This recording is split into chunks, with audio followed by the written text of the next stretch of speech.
Dina tingkah cicing manehanana hiji lillah cicingna teh demi agungna Allah, demi agungna Rasulullah, demi agungna agama Allah, tanpa aya nyebarkeun fitnah-fitnah jadi propagator henteu ditahan talangke ka dulur-dulurna supaya ngaulah-ulah perang, supaya ngaulah-ulah taat henteu istu be imal lillah tah agama teh ya supaya bisa nganasehatan ka urang sakumaha Kangjeng Nabi nyarita ad-dinu an-nasihah,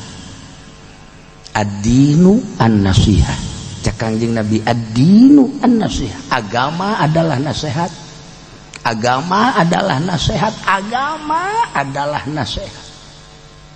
Tilu kali Kangjeng Nabi ad-dinu an-nasihah, ad-dinu an-nasihah, ad-dinu an-nasihah. Urang geus boga agama, agama teh nasihat, urang kudu kanasehatan ku agama. Mun bener-bener urang beragama nasihat agama teh ad-din an-nasihat, agama adalah nasihat.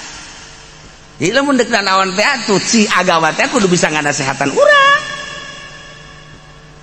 Nu mantap cek sahabat teh liman ya Rasulullah, nasihat teh ka mana? Ka saha? Cek Kangjeng Rasul lillahi wali kitabihi wali rasulihi wali a'immatil muslimin wa amatihim. Nasihat teh nganasehatan menuju lillah, menuju kitab Allah, menuju Rasul Allah, menuju a'immatil muslimin, menuju ammatil muslimin. Tah agama teh supaya bisa nganasehatan. Ulah ngajualan agama. Ieu mah agama dipake tatanjak, dipake taraje, dipake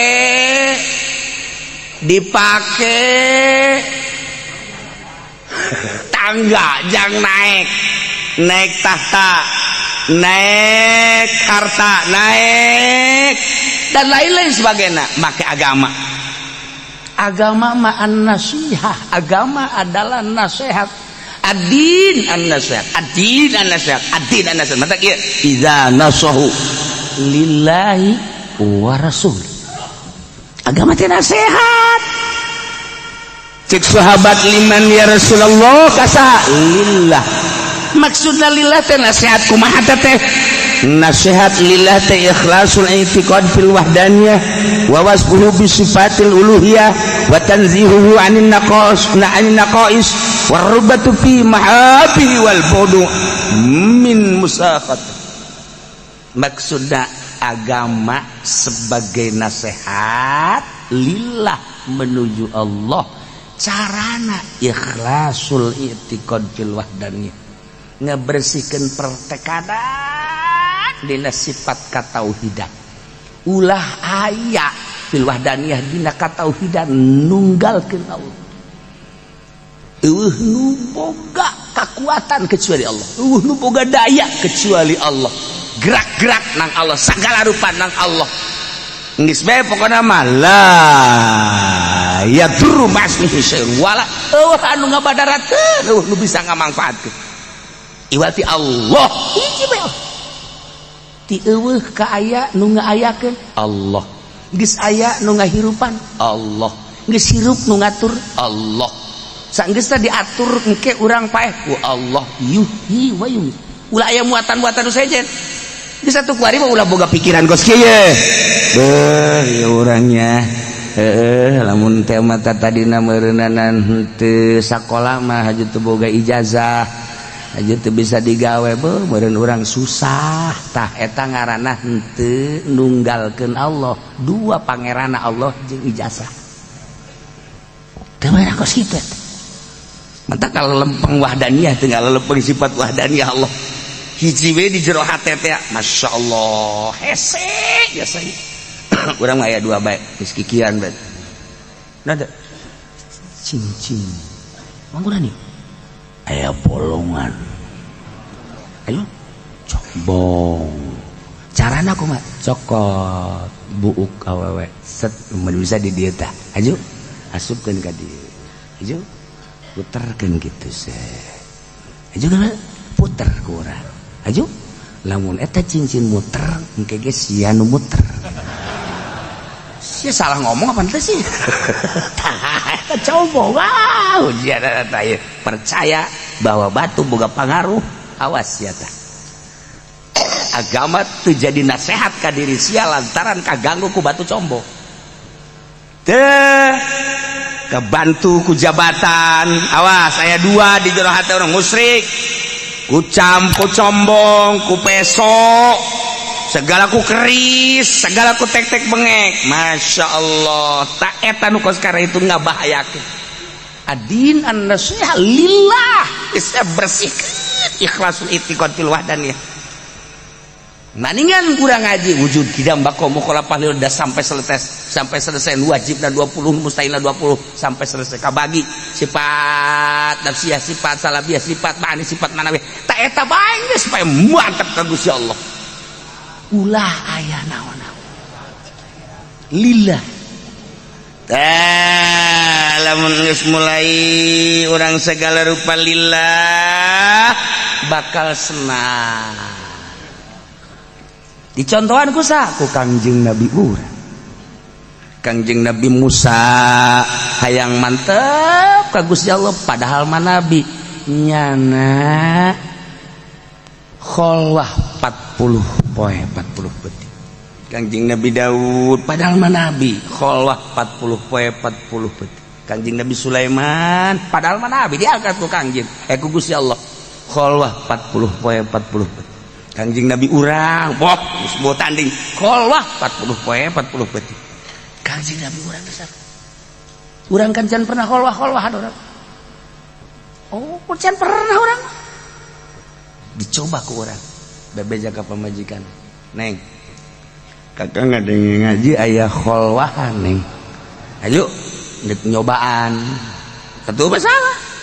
kakak ulah diganggunya iya tuh buah geus kakak dek di kamar ieu bayinya neng ulah ngaganggu kakak moal ngaganggu dek nyobaan 40 penting kadanan di gunung di leuweung mah ieu mah dek di kamar bae di dieu nya mana HP bawa ka jero kamar tipi asupkeun ka jero kamar cek pamajikan ka ngajina emang kumaha kitu apa bisa heuh ieu mah dek di jero kamar bae segala rupa jadi nonton TV HP di jero kamar kaja lain kitu meureun ye sia nyaho naon we mah ieu kholwah mah kos kitu tah engke dahar ge pangmawakeun ka dieu wah ieu mah nu gering nangtung ieu mah kos kieu mah eta salah naon kudu boga guru geus kholwah teh kudu boga guru maksudna deuk naon teh kholwah teh ya fafirru ilallah maksudna berangkat menuju Allah nek ikhlaskeun ka Gusti Allah ninggalkeun dunia jeung nafsu ngaranna kholwah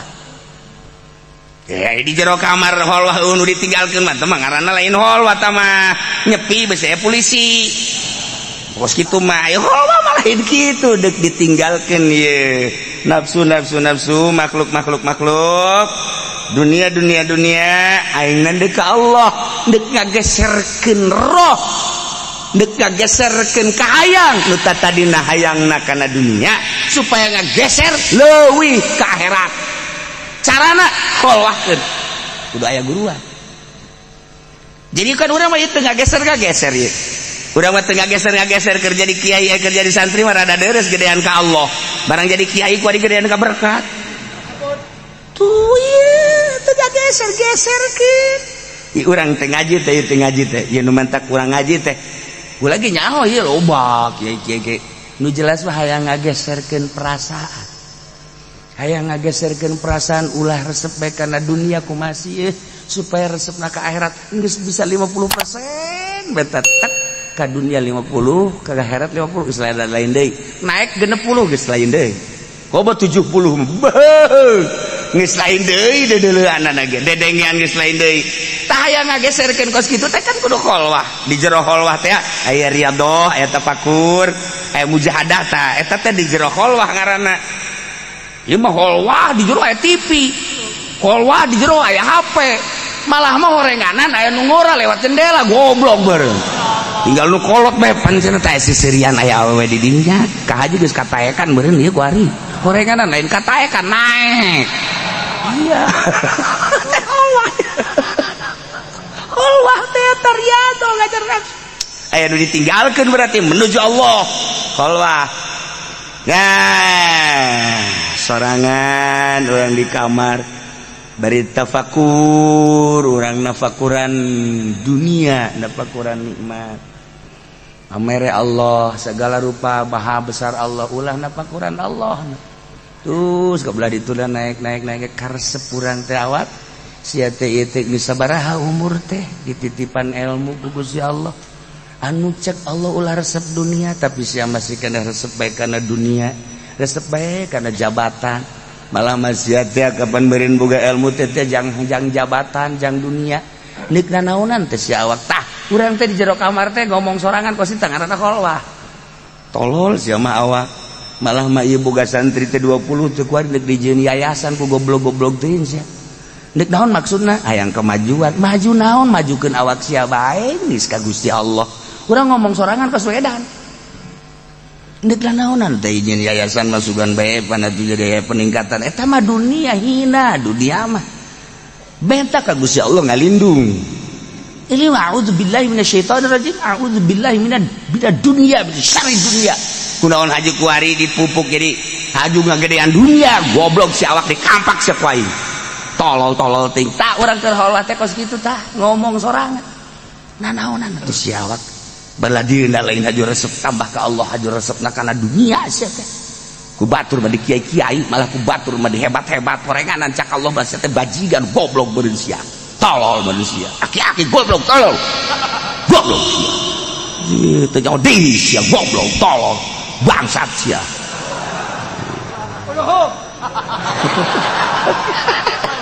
atuh kudu nyana nu sasada tolol ieu keur ngomong ka mana sakanyana tolol teh coba eta ye orang bangsat beneran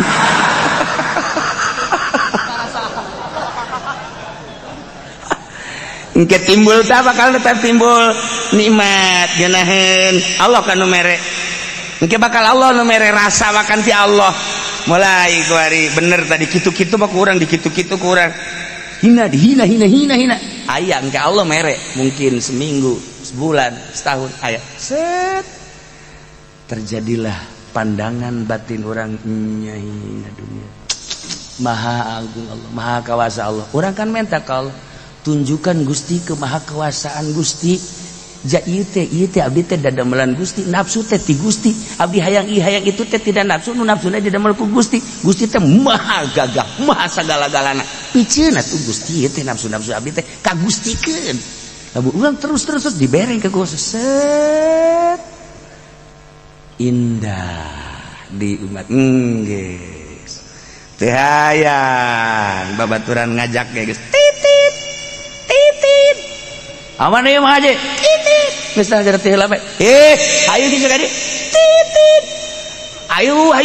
ente geus terus emang ente geus keur teh heula bae ih mah kauntungan lamun ieu urang berangkat ieu urang meunang 10 juta saleng kadok ente geus teruskeun bae terus geus tayang bener tah geus tangan nu sajen bae geus ente naon teh batur geus bingung kok jadi kos kieu nya na tah jadi sorangan di kamar kebal-kebal mancing ku sendal tuh ulah tolol kau mah lain jurusan